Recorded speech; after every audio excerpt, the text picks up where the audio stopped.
Bonjour à tous. Aujourd'hui, nous nous plongeons dans une autre situation horrible. En cliquant sur le bouton d'abonnement et en activant les alertes, veuillez soutenir ma chaîne. On ne sait jamais vraiment ce qui se passe chez quelqu'un à huis clos. Parfois, même les amis ou les parents les plus proches ne le savent pas. Vu de la surface, ce qui pourrait ressembler à une famille parfaite pourrait cacher une menace mortelle dans les coulisses. Bien souvent, les gens ont trop peur pour parler de leurs problèmes. Ils désirent ne pas déranger ou irriter leurs proches. Faire face aux problèmes par soi-même semble plus simple que d'entraîner les autres dans leur souffrance. Mais quand le problème est la violence domestique, que se passe-t-il alors? Que se passerait-il si le partenaire se croyait intouchable, ce qui rendait déjà son partenaire effrayé et asservi? Dans ce genre de circonstances, les victimes sont parfois aussi terrifiées par le départ de leur partenaire que par la violence physique. L'histoire de Yulia Ferman a stupéfié Samara en janvier 2013, lorsqu'un jeune entrepreneur bien connu a tué sa femme et tenté de se suicider. Lorsqu'il est devenu évident que le coupable n'avait reçu aucune punition pour son crime, l'indignation du public s'est soulevée. Alexander Ferman a été jugé coupable du meurtre de la mère de son enfant. Pourtant, les résultats de l'enquête ont semblé changer et l'incident a été annulé en raison d'une folie momentanée. 11 ans plus tard, la famille de Yulia demande toujours justice et demande que son assassin soit puni. Né le 21 août 1986 dans la ville de Samara, dans la région de la Moyenne Volga en Russie, Yulia Sergeyevna Ferman, née Naumova, venait d'Zaé, famille modeste et ouvrière. Sergei Naumov, son père, conduisait. Sa mère, Lyudmila Ivanovna, travaillait dans le secteur de la restauration. Même si l'enfance de Yulia n'a pas été simple, ses parents ont fait tout ce qu'ils pouvaient pour garantir qu'elle ne s'en passera jamais.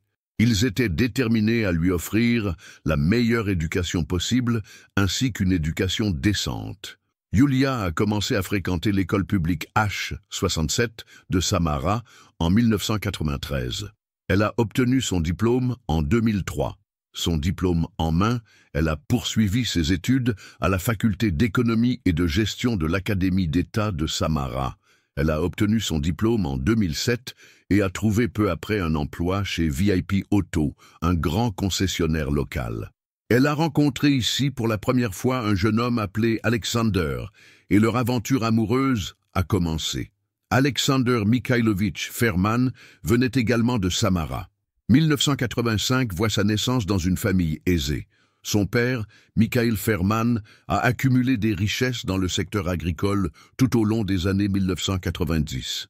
Élevant du bétail, dirigeant des usines produisant des produits laitiers distribués dans tout le pays et menant des opérations apicoles pour vendre du miel et d'autres produits de la ruche, il devint l'une des personnes les plus riches et les plus connues de la ville. Mais sa plus grande réussite a été la création de la SARL Teplichny, l'une des entreprises agricoles les plus prospères de la région de Samara et de tout le district économique de la Volga. Alexander a également travaillé temporairement chez le concessionnaire VIP Auto, où il a rencontré Yulia après avoir obtenu son diplôme universitaire. La jeune et magnifique femme a tout de suite attiré son attention et il a commencé à la courtiser. Yulia a répondu à son appel, commençant ainsi une romance éclair qui ressemblait au départ à un conte de fées. Malheureusement pour elle, le couple est sorti ensemble pendant près d'1 an et demi, jusqu'à ce qu'Alexandre fasse officiellement sa demande en mariage en 2009. Des amis et des parents nous disent qu'Alexandre a prévu une surprise romantique pour Yulia suite à sa proposition. Il est allé à l'improviste pour la conduire à la fenêtre et a fait signe à ses amis qui attendaient dehors. Ils ont lancé un ballon sur lequel était attaché un petit paquet contenant une superbe bague de fiançailles. Il lui a demandé d'être sa femme après avoir attrapé le ballon et glissé la bague à son doigt. Yulia, submergée de joie, laissa ses larmes couler librement et hocha la tête. Le mariage a eu lieu plus tard en 2009, peu après leurs fiançailles. Les parents d'Alexandre n'ont épargné aucun coup et ont organisé une grande fête pour leur fils bien-aimé. Pour couronner la soirée, ils ont prévu une grande fête avec une longue liste d'invités, une immense limousine Hummer, l'espace de banquet le plus célèbre de la ville, un maître de cérémonie branché et un feu d'artifice spectaculaire. Les demoiselles d'honneur de Yulia se souvenaient de son bonheur radieux et de son apparence de princesse presque féerique, une existence conjugale. Aux yeux des étrangers, la vie du couple semblait idéale et heureuse. Dans la rue Stavropolskaya, ils vivaient dans un appartement bien entretenu, sans soucis financiers. Alexander a alors commencé à travailler pour l'entreprise de son père, LLC Teplichny, et a assumé le poste de directeur exécutif. Peu de temps après le mariage, le couple a commencé à envisager d'agrandir leur famille. Cependant, Yulia n'a pas réussi à concevoir pendant plus d'1 an. Les proches d'Alexandre affirment désormais que c'est à cette époque que les premiers problèmes réels dans leur mariage ont commencé à se manifester. Cependant, lorsque le test de grossesse a enfin montré ces 2 lignes tant attendues, toutes deux ont pensé que la naissance d'un bébé sauverait leur mariage et approfondirait leur amour. Il ressort clairement des photos joyeuses que Yulia a publiées sur les réseaux sociaux qu'elle attendait avec impatience la naissance de son enfant. Yulia a accouché d'un petit garçon le 6 septembre 2011. Il l'appelait Pavel. Quelques jours plus tard, Yulia a annoncé sur ses réseaux sociaux qu'elle remerciait tout le monde pour ses bons vœux et a déclaré que le bébé était né pesant 9 livres 6 onces et mesurant 23,6 pouces de longueur. Yulia a adoré chaque instant qu'elle a passé avec son bébé pendant son congé de maternité, comme le montrent de nombreuses photos d'elle et du petit Pavel. De l'extérieur, son existence ressemblait à un rêve. Une grande famille, une stabilité financière, une belle maison, un mari aimant et un bébé en bonne santé. Même si beaucoup de ses amis l'enviaient, tout s'écroula rapidement et le fantasme d'une famille parfaite disparut comme de la fumée. Le terrible appel de fin de soirée. Tôt le 4 janvier, un appel téléphonique a rompu le calme dans la maison des Naumov. Lyudmila Ivanovna, à moitié endormie, a décroché le téléphone, ne sachant pas exactement ce qui se disait.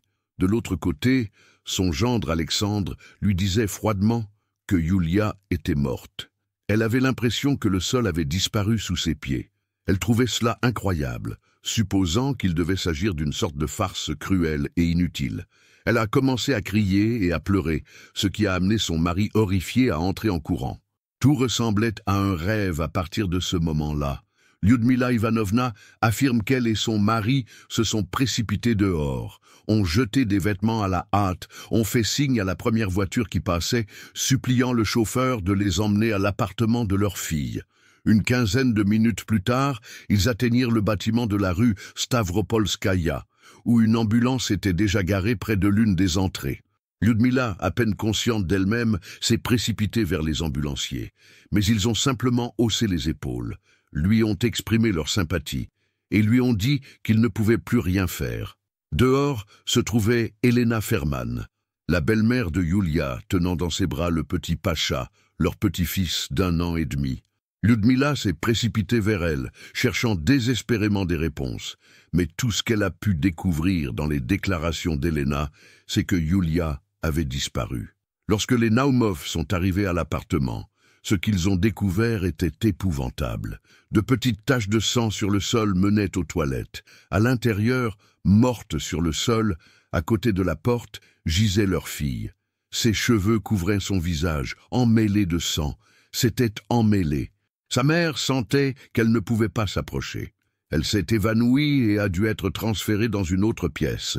Lyudmila Ivanovna a retrouvé un peu de calme, puis Alexandre, son gendre, est venu et a insisté pour qu'elle vérifie ce que sa fille avait fait en lui mettant un téléphone sous le visage. Même si elle parvenait à peine à comprendre ce qui se passait autour d'elle, il a persisté jusqu'à ce qu'elle décroche le téléphone. Elle eut du mal à se concentrer et parcourut une étrange note d'adieu.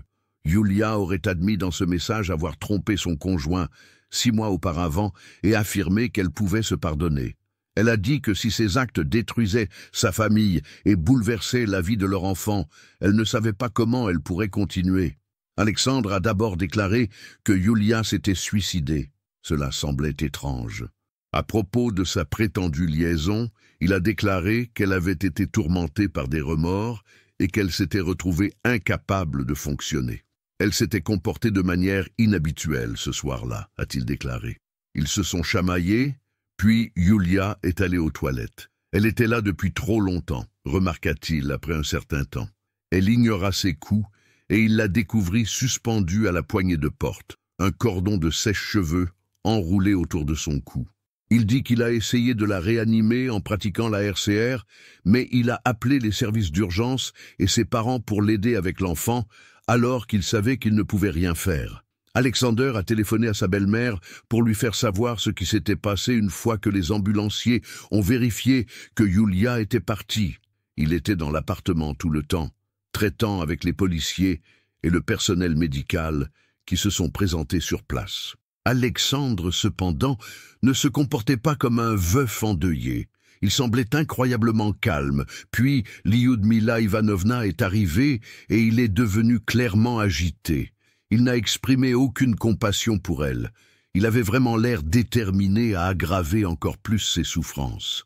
Mais l'état du cadavre de Yulia a plus attiré l'attention de l'enquêteur que le comportement inhabituel d'Alexandre. Sur son cou, les médecins légistes ont trouvé 2 marques de ligature. L'une d'elles a déclaré qu'elle avait été étranglée et a été très claire. La deuxième marque, faible et sous un autre angle, suggérait une pendaison, mais semble être apparue après sa mort. Elle a également eu plusieurs autres blessures sur son corps au cours de différentes phases de guérison, mais nous en parlerons davantage par la suite. Encore un autre détail intrigant.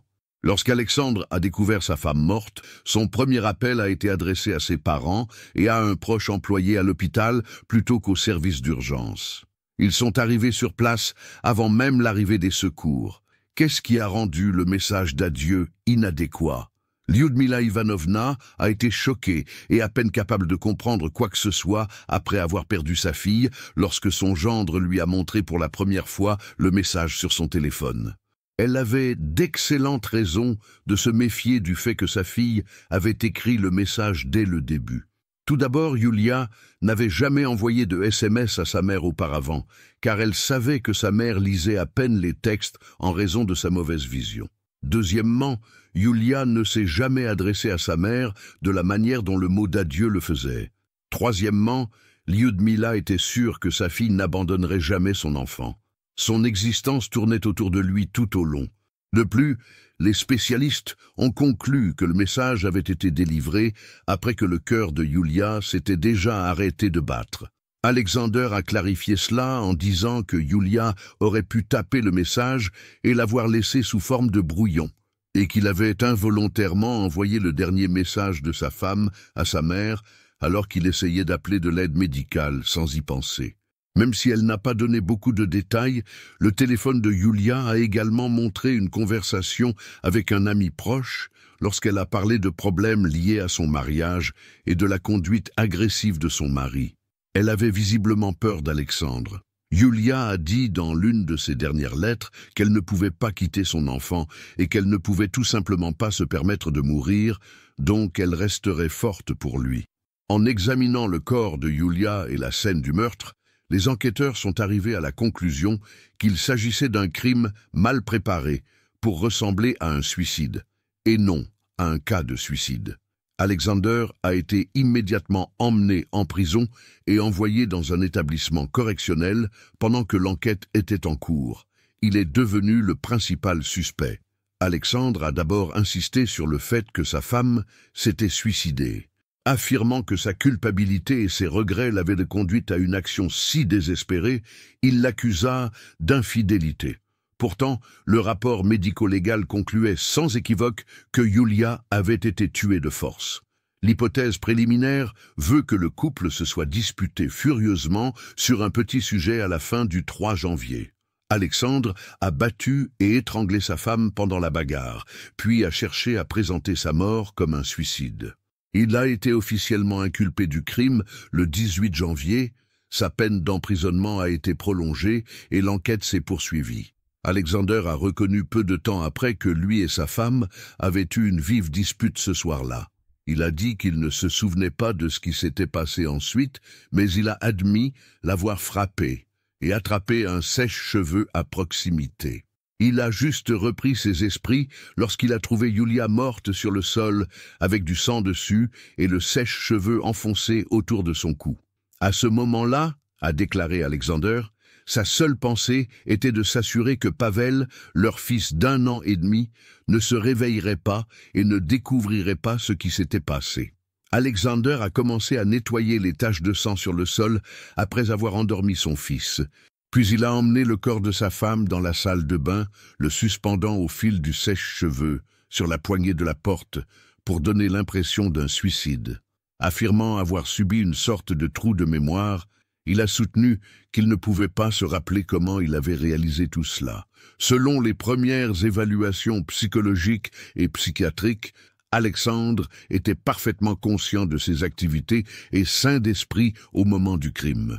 Pourtant, au cours des mois suivants, les choses ont commencé à changer radicalement. La dépouille de Yulia a été ramenée de la morgue à la maison pour se préparer à ses funérailles le 5 janvier.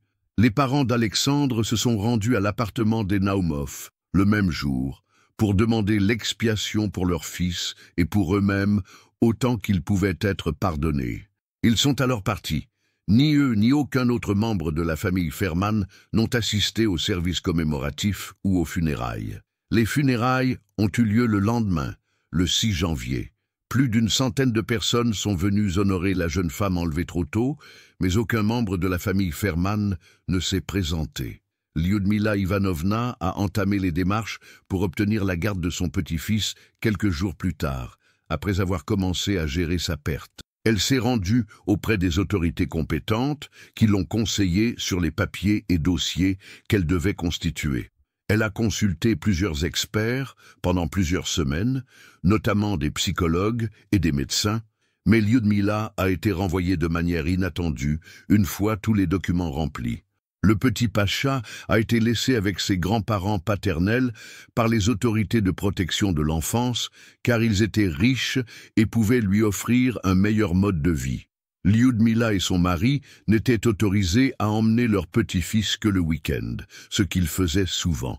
Le jeune garçon vivait désormais dans une grande maison de banlieue dans la région de Voljski, qui alors enfreignait réellement les règles. Après son décès, le téléphone de Yulia a révélé un message d'adieu écrit et envoyé par son assassin, son mari. Cela ne faisait aucun doute, même si Alexandre le niait constamment. Il a créé un amant fictif pour aider à structurer la tragédie comme le résultat des regrets d'une épouse coupable et adultère. Il a généré et tapé le matériel selon les besoins. Yulia n'avait eu aucune liaison et n'aurait pu en avoir, selon des recherches approfondies et des entretiens avec des témoins. Elle s'est entièrement consacrée à son enfant après l'avoir accouché, passant chaque instant à ses côtés et le quittant rarement. Espérant que les choses s'amélioreraient enfin pour le bien du jeune Pacha, elle était même prête à supporter les coups de son mari violent pour garder la famille unie.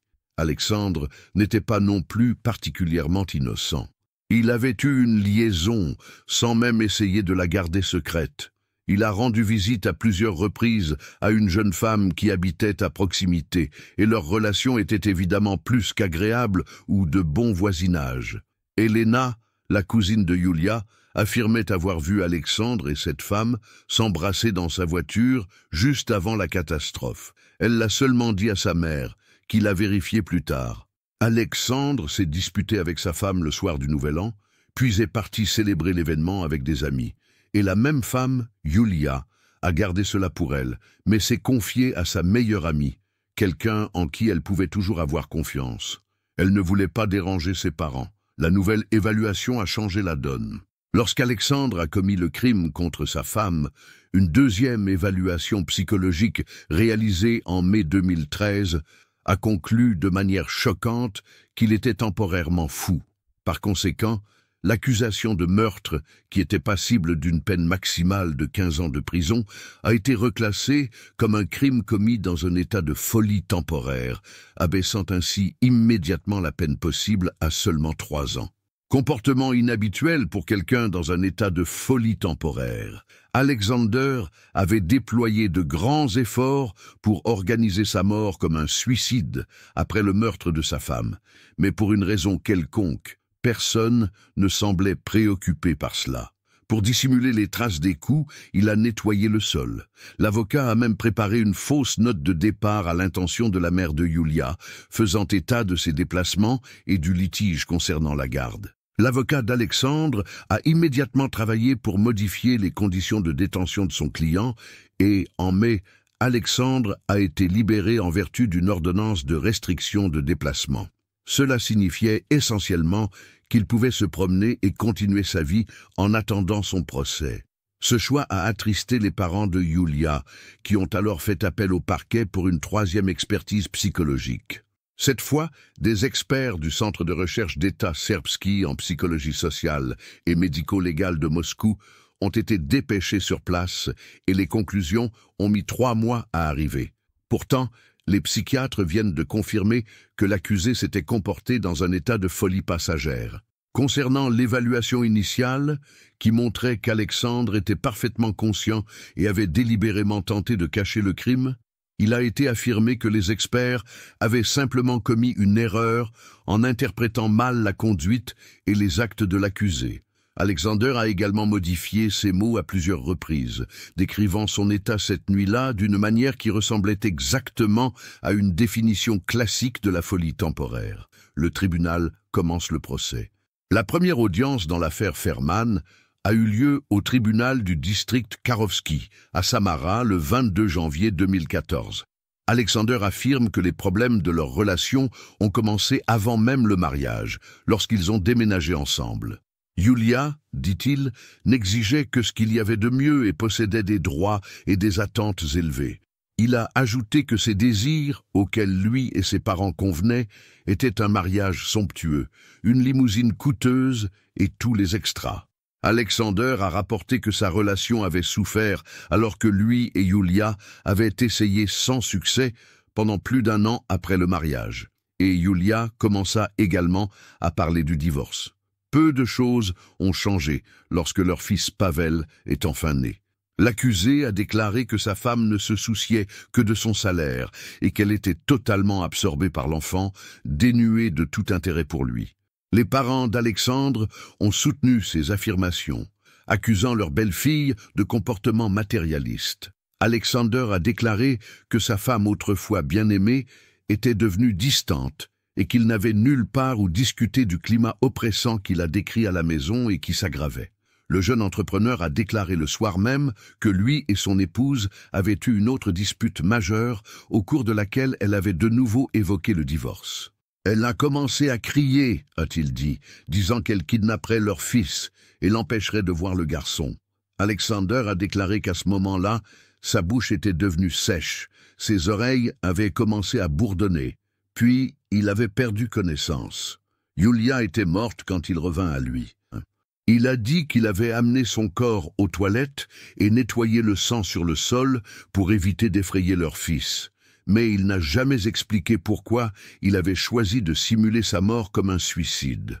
L'accusé a également refusé d'avoir frappé sa femme, ignorant les nombreuses égratignures et contusions sur son corps résultant de jeux violents avec leur enfant. Alexandre et l'avocat, engagé par son riche père, avaient clairement fait leur devoir. Selon l'avocat de la défense, dans un état cumulatif de folie momentanée, son client avait commis le crime. Cela indique que Yulia l'aurait insulté, humilié et persécuté pendant une période prolongée, générant ainsi un stress psychologique continu. En d'autres termes, il blâmait pratiquement la victime pour son propre sort terrible. Pour homicide volontaire, le procureur a d'abord requis une peine de 8 ans.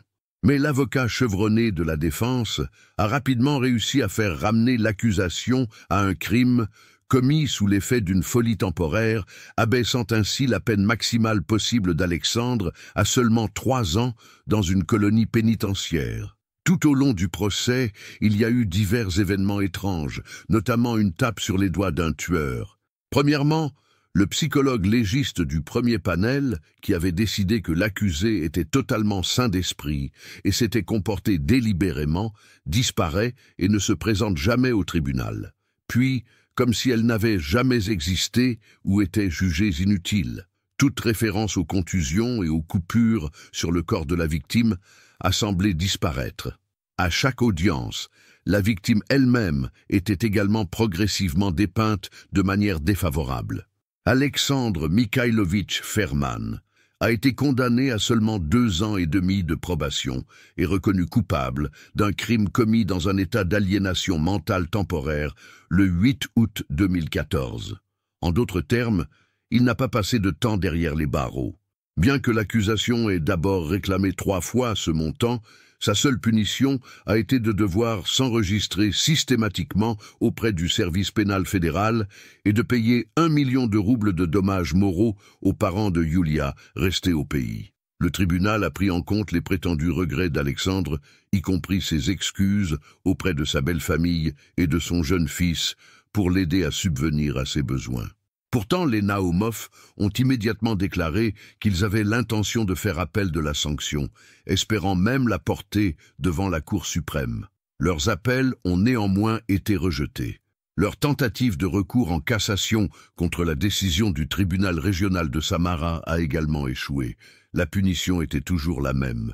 Ludmila Ivanovna a souligné que la véritable peine de prison pour cruauté envers les animaux fait partie des sanctions les plus sévères prévues par le droit pénal russe. La mère endeuillée rêve toujours de justice, car elle comprenait pourquoi la vie de sa fille était encore moins valorisée que celle d'un chien errant. Bien que la catastrophe se soit produite il y a plus de 11 ans, l'affaire reste sans suite. L'avocate de Ferman, Galina Kisliakova, affirme que la décision du tribunal reste inchangée car il n'y a jamais eu de preuve que le crime était planifié.